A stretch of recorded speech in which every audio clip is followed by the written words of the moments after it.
이스라엘 자손이 모압 평지에서 모세를 위하여 애곡하는 기간이 끝나도록 모세를 위하여 30일을 애곡하니라. 아멘.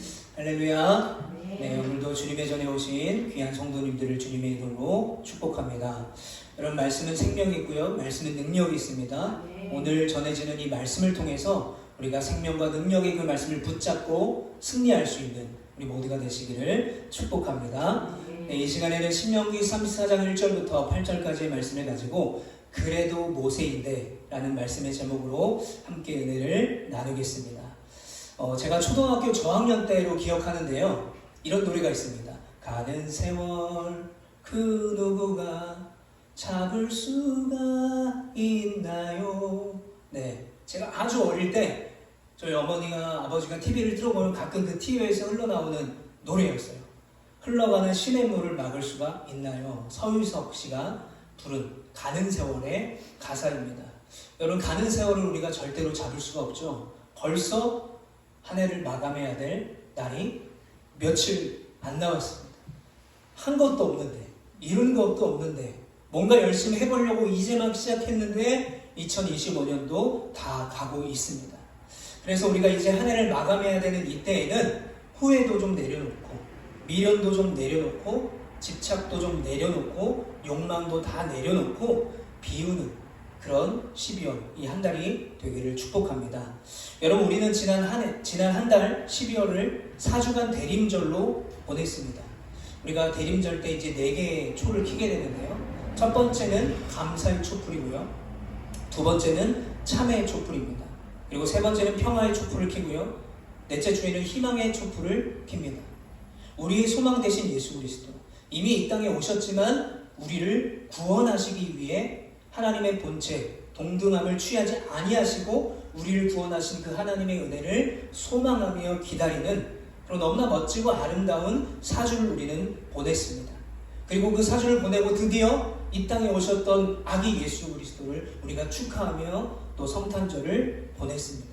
그래서 지금 이때는 우리가 이 땅에 오셨던 예수 그리스도의 은혜를 다시 한번 기억하고, 내가 한 해 동안 얼마나 하나님의 은혜를 기억하며 또 우리에게 그 은혜를 주신 주님을 바라보며 살았는지를 좀 점검하며 또 다시 올 2026년을 기대하는 그런 시간이 돼야 합니다. 여러분, 그런데 오늘 본문에 이 위대한 사명자도 이제 마감을 할 때가 되었습니다. 그리고 그 위대한 사명자가 이끌고 있던 백성들도 마감할 때가 왔어요. 뭘 마감하느냐? 광야를 마감할 때가 됐습니다. 그리고 그 사명자는 이제 자신의 삶을 마감할 때가 되었어요. 바로 모세와 이스라엘 백성들이었습니다. 여러분, 모세는 요단강이 멀리 바라다 보이는 모압 평지에서 그의 마지막 설교를 하게 됩니다. 그 마지막 설교의 내용인데요, 이렇게 말하고 있습니다. 이스라엘이여, 너는 행복한 사람이로다.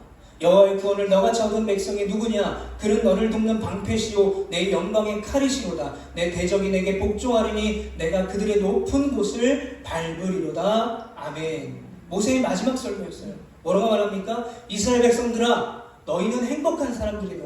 왜 행복할까요? 너희가 구원을 받았기 때문에. 구원받았을 뿐만 아니라 가나안 땅에 들어가는 것이요, 들어가서 너희 대적을 복종시키고 또 높은 곳을 밟는 승리의 역사를 쟁취한다고 너는 행복한 사람이다 라고 말을 하고 있는 것입니다. 자, 그런데 모세가 왜 행복한 사람이냐, 왜 너희들이 행복한 사람이다 라는 것을 이렇게 고백하고 있을까요? 정작 모세는 안타깝게도 그 행복에 더 이상 참여하지 못하게 되었습니다. 왜냐하면 모세도 광야에서 죽어야 할 60만 명 중에 한 명으로 포함되었기 때문입니다. 제가 예전에 초등학교 아주 저학년 때 저희 교회에서 게임을 했었어요. 지금처럼 핸드폰 게임을 하거나 컴퓨터 게임을 하고 그런 것이 아니라 IM 그라운드 같은 게임을 했던 걸로 기억이 나요. 근데 제 기억을 어렴풋이 이렇게 좀 돌이켜보면 이 왕이 되는 게임이었습니다. 정확히 기억은 안 나는데 총리가 되고 왕이 되고 그런 거예요. 지금 하나도 기억이 안 나요. 근데 그 레크리에이션 시간에 제가 왕이 돼서 레크리에이션이 끝났습니다. 그리고 나서 이제 선생님이 아이들이 간식을 나눠주셨어요. 한 사람당 한 개씩. 근데 제가 선생님이 뭐라고 얘기했냐면, 선생님, 제가 왕인데 저는 2개 주셔야 되는 거 아닙니까? 하니까 저희 선생님이 이렇게 말했어요. 야, 왕이 야, 네가 게임에서나 왕이지. 지금 왕이야? 너도 1개 받아야지. 근데 지금 기억으로 철없게 제가 그 선생님이 키가 컸고 이제 제가 초등학생이 작았으니까 1개를 어떻게든 뺏으려고 막 이렇게 했던 기억이 나요. 1개를 받고 집에 돌아가는 길에 제가 생각한 것이 있었어요. 아, 내가 왕인데. 그래도 내가 왕인데. 여러분, 오늘 본문의 모세도 마찬가지였습니다. 내가 모세인데 아무리 내가 무리바에서 하나님의 거룩함을 훼손했다고 한들 설마 내가 모세인데 가나안에 못 들어가? 라고 생각했던 것이죠. 그러므로 여러분, 모세는 지금 고별 설교를 하기까지 여러모로 많은 생각을 하게 됐습니다. 내가 여기서 죽으면 내 장례식은 누가 치러주지? 가나안에 들어가서 치러줄까? 아니면 여기서 잘 치러줄 수 있을까? 내가 진짜 가나안에 들어가지 못하는 걸까? 내가 여기까지 내가 그 고생하면서 이 이스라엘 백성 내가 이끌어왔는데 정작 나는 진짜 내가 모세인데 못 들어가는 걸까? 그러나 모세는 생각이 많았지만 그 생각을 조금씩 정리하며 마감하며 그 생각과 다르게 자신의 마지막을 준비하기 시작합니다. 그리고 모세는 모압 평지에서 이스라엘 백성들 향해서 마지막 설교를 마치고 나서 느보산에 올라가요. 그리고 여리고성 맞은편 비스가산 꼭대기로 올라갑니다. 왜 거기까지 올라가냐면 거기를 올라가면 가나안 땅이 훤히 잘 보이기 때문에 그래요.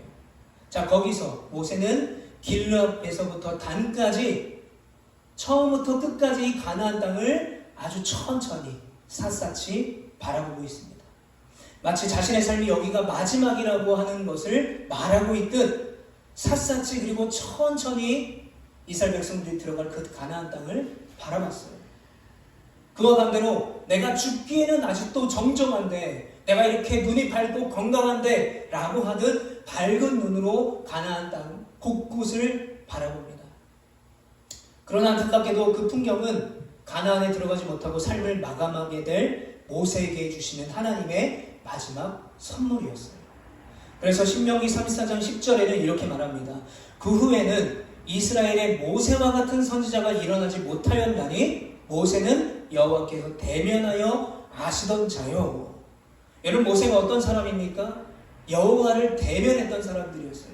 아무도 하나님을 대면할 수가 없었습니다. 여호와 하나님의 이름도 부를 수 없었던 시대였어요. 그런데 모세는 하나님께 나아가 하나님을 만났고 하나님과 이스라엘 백성들 사이에서 하나님의 말씀을 대언하는 위대한 선지자였습니다. 얼마나 위대한지 이 모세와 같은 선지자가 다시는 나오지 않는다라고 말할 정도였어요. 그런데 그렇게 위대한 선지자, 그렇게 대단한 하나님의 사람 모세도 결국 가나안에 들어가지 못하고 죽게 됩니다. 우리 오늘 본문 5절부터 7절까지 말씀을 우리 함께 읽어보겠습니다. 시작. 이에 여호와의 종 모세가 여호와의 말씀대로 모압 땅에서 죽어 벳부얼 맞은편 모압 땅에 있는 골짜기에 장사되었고 오늘까지 그의 묻힌 곳을 아는 자가 없느니라. 모세가 죽을 때 나이 120세였으나 그의 눈이 흐리지 아니하였고 기력이 쇠하지 아니하였더라. 아멘. 뭐라고 말하고 있습니까? 모세가 죽을 때도 여전히 눈이 흐리지 않았대요. 기력이 쇠하지 않았대요. 제가 40대 중반인데 벌써 노안이 와서 가까운 게 잘 안 보여요. 근데 모세는 120세가 됐는데 눈이 밝대요. 기력이 쇠하지 않았대요. 무슨 말입니까? 목숨이 다해서 늙고 병들어서 죽은 것이 아니라 모세는 사명을 다 마쳤기에 하나님이 데려가신 거예요. 이스라엘은 모세의 그 죽음을 애도하면서 모세의 형 아론이 죽었을 때와 같이 30일 동안 모세의 죽음을 애도합니다. 그리고 30일 동안 가나안으로 향하는 여정을 잠시 멈췄어요. 그런데 그때가 언젠가 이스라엘 백성들이 가나안으로 입성하기 전 불과 한 달 전이었습니다. 여러분, 누군가는 이렇게 생각할 수 있어요. 야, 고작 한 달 정도면, 그 한 달 차이면 그냥 그 모세 들어가게 해주면 안 되나? 따지고 보면 그 30일이 어떤 기간입니까? 모세가 죽어서 장례 치르는 기간이었어요. 모세가 안 죽었으면 가나안 땅에 바로 들어가는 거였어요. 야, 하나님 참 야박하다 라고 생각할 수 있습니다. 그래도 모세인데 그래도 모세인데 모세니까 가나안에 들어가야 되는 거 아니야? 라고 생각할 수가 있습니다. 여러분, 그러나 모세의 인생은요, 하나님의 인도하심에 달렸기 때문에 모세의 죽음 역시도 하나님의 인도하심에 달려 있었다는 것입니다. 여러분, 모세가 처음으로 하나님을 만났던 날, 호렙산에 올라가서 그날 나무에 불이 붙었는데 꺼지지 않는 그 불 앞에서 하나님께서는 그때부터 모세의 삶에 개입하시기 시작하셔요. 그때 모세가 나이 80세인데도 불구하고 하나님의 불이 그에게 붙어서 사명의 삶을 살게 된 것입니다.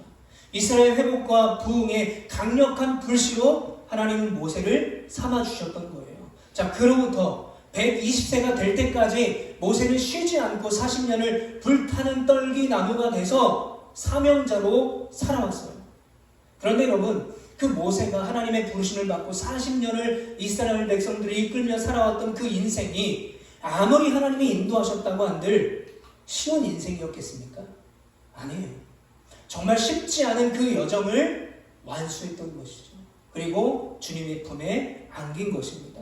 그런데 그렇게 열심히 살았는데 가나안에도 못 들어가고 심지어는요, 무덤까지 없고 아무것도 남지 않았어요. 아론의 자식들은요, 대제사장의 후손이기 때문에 그 아들들이 당연히 엘르아살을 포함해서 대제사장을 했어요. 모세의 아들들은 전혀 받은 것이 없습니다. 6절의 말씀처럼 모세가 묻힌 곳을 아는 사람이 아무도 없을 정도로 사명으로 불타 사라진 것처럼 보였던 거예요. 아무리 그래도 모세인데 무덤 정도는 있어야지. 무덤이 있어서 후손들이 좀 찾아가서 절도 하고 기려야지. 모세의 업적이 얼만데. 또 한편으로는 모세니까 뭐 그럴 수도 있겠다, 모세니까 그렇게 죽을 수도 있겠다 라고 생각할 수가 있어요.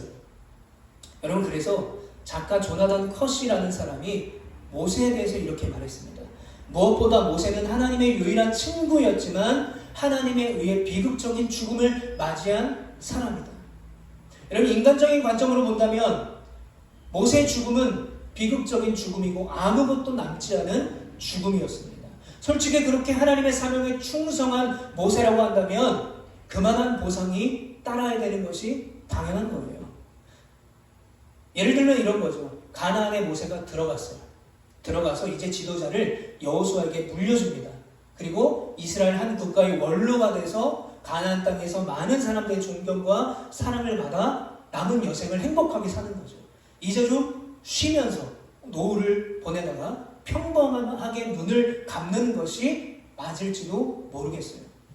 그런데 여러분, 안타깝게도 하나님께서는 모세에게 그런 일상의 행복, 그런 마지막을 허락하지 않으셨어요. 죽도록 사명만 다하고 삶을 마감했습니다. 인간적인 관점으로 보면 억울해 보일 수가 있어요. 그런데 여러분, 인생의 마지막이 이렇게 허무하게, 우리 눈으로 봤을 때 마치 허무하게 끝내게 된 모세가 그로부터 1400년 후에 성경에 재등장하는 반전이 일어나게 됩니다. 바로 예수님께서 높은 산에 가셔서 변형되시던 그 변화산 사건에 모세가 그 자리에 있던 거예요. 마태복음 17장 2절부터 3절에 보면 그들 앞에서 변형되사 그 얼굴이 해같이 빛나며 옷이 빛과 같이 휘어졌더라. 그때 모세와 엘리야가 예수와 더불어 말하는 것이 그들에게 보이거늘. 자, 모세가 1400년 후에 성경에 등장했습니다. 그것도 엘리야와 함께요. 여러분, 유대인들은요, 엘리야를 모세와 버금가는 존경하는 인물로 존경해 왔어요. 요한복음에 의하면요, 예수님이 살아계셨을 당시에 종교 지도자들은 세례 요한이 나타났을 때 그의 정체를 확인하면서 그가 엘리야냐? 라고 물어볼 정도로 엘리야가 훌륭한 사람이었는데 그 엘리야보다 더 훌륭한 사람을 여기는 것이 모세였습니다. 위대한 사명자 모세와 선지자 엘리야가 예수님과 대화하는 것을 제자들이 보게 된 거예요.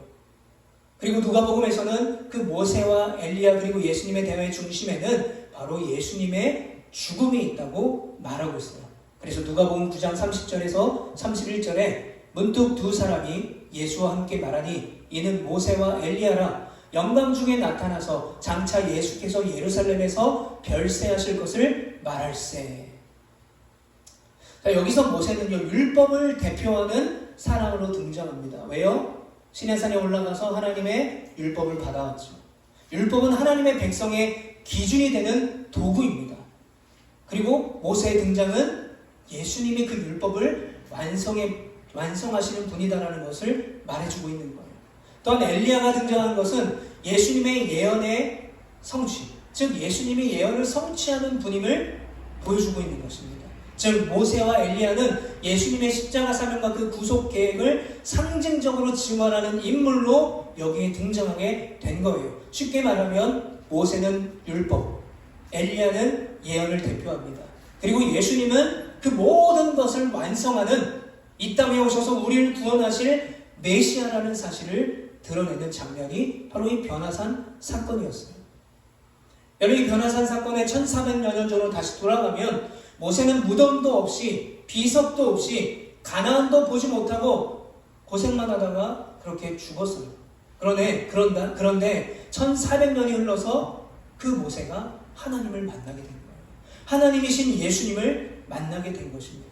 그동안 모세는 광야에서 하나님의 등만 보았어요. 얼굴을 볼 수가 없었어요. 그런데 그 모세가 1400년 후에 예수님, 하나님을 만나게 된 것입니다. 그리고 그 강체와 그 영광을 함께 누리게 된 것이죠.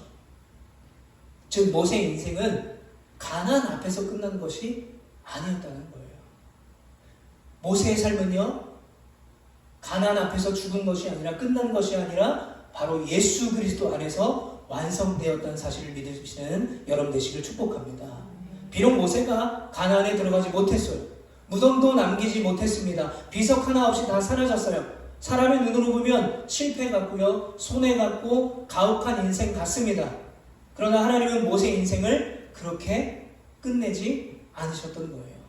1400년이 흐른 뒤 예수님께서 변화산에서 영광 가운데 변형되실 때 모세는 엘리야와 함께 그 자리 가운데, 그 영광 가운데 서 있게 되었던 것입니다. 그래서 모세의 인생은 억울하고 허무하게 끝난 게 아니에요. 모세의 인생은요, 바로 예수 그리스도를 통해서 완벽하게 완성된 인생을 믿는 우리 모두가 되시기를 축복합니다. 여러분, 그래서 우리의 인생도 마찬가지예요. 여러분, 이 땅에서 다 이루지 못해도 괜찮습니다. 때로 우리가 가나안, 목적지잖아요. 내가 원하는 꼬린 지점이잖아요. 가나안에 들어가지 못하는 것 같아도 여러분 괜찮아요. 예수 그리스도 안에 있다면 여러분, 우리의 인생은 결코 실패로 끝나지 않음을 믿으시기를 축복합니다. 저의 이야기를 좀 드리면, 제가 이제 사무총회를 준비하고 또 2025년 한 해를 좀 돌아보면서 여러 가지 우리 교회 안에 있었던 일들이 있었어요. 또 많은 성도님들이 오셨다가 또 성도님들이 안 오시기도 하고 또 이런 일들이 좀 반복되었습니다. 그런데 저희 교회보다 더 늦게 개척한 육지의 한 교회 이야기를 듣게 됐어요. 저랑 나이대도 비슷한 목사님이고 부부 목사님인데 개척을 서울에 했어요. 근데 그 교회가 1년 만에 한 30-40명이 모이게 되었대요. 그래서 이제 SNS에 글을 올렸는데 작년 성탄절, 올해 성탄절 사진을 비교하면서 올렸는데 성탄 준비를 그 사모님, 그 목사님, 두 목사님이 하고 계셨고, 이 나 1년 뒤의 사진은 성도님이 성탄 발표회를 하고 음식을 막 준비해서 이 식사를 하는 장면을 올렸어요. 저도 사람인지라 이 장면을 보니까 개척교회가 너무 아름답게 부흥했구나, 박수 쳐주고 기뻐해야 되는데 기쁘지가 않은 거예요. 무슨 생각이 들었냐면 나 자신에게 실망하게 되는 거죠. 도대체 난 뭘 한 걸까? 나는 거의 2년이 가까이 되는데 나는 뭔가? 내가 능력이 부족한 건가? 내가 열심히 부족한 건가? 내가 더 목숨을 걸고 막 달려야 되는 건가? 라는 생각을 하게 되었어요. 또 저에게 실망한 건 뭐냐면 그런 걸 보면서 비교하면서 낙심하고 좌절하는 제가 실망스럽더라고요. 설교할 때는 늘 하나님 앞에 담대해야 됩니다. 우리는 하나님의 자녀입니다. 우리는 실패한 것 같지만 우리는 승리할 줄 믿습니다. 라고 설교를 하는데 정작 제가 낙심하고 좌절 가운데 있더라고요. 그래서 오늘 말씀을 준비하면서 이 모세가 저의 모습 같았어요. 그리고 우리가 앞서서 찬양했던 것처럼 날 부르심에 감사, 날 놓지 않음에 감사. 내가 뭔가 이루어내지 못했어도 주님이 나를 붙잡고 있는 것, 나를 여전히 놓지 않는 것이 은혜다라는 것을 다시 한번 깨닫게 되었습니다. 여러분, 올 한 해 다 이루지 못해도 괜찮습니다. 왜요? 2026년이 있어요. 우리 인생이 여기서 끝이 아니기 때문입니다. 실패한 것 같아도 괜찮아요. 손해본 것 같아도 괜찮습니다. 예수 그리스도 안에 있다면 우리의 인생은 반드시 완성될 것이기 때문입니다. 여러분, 그러므로 우리 인생에서 가장 후회 없는 선택이 바로 예수님을 따르는 그런 삶이 되시기를 축복합니다. 그래서 2025년도의 마지막 우리가 걸어가는 이 길도, 또 2026년의 첫 걸음도 겸손하지만 담대하게 우리를 주님의 뜻대로 빚어가시며 끝내 완성하시는 그 주님과 함께 걸어갈 수 있는 저와 여러분 되시기를 주님의 이름으로 간절히 축복합니다. 네, 우리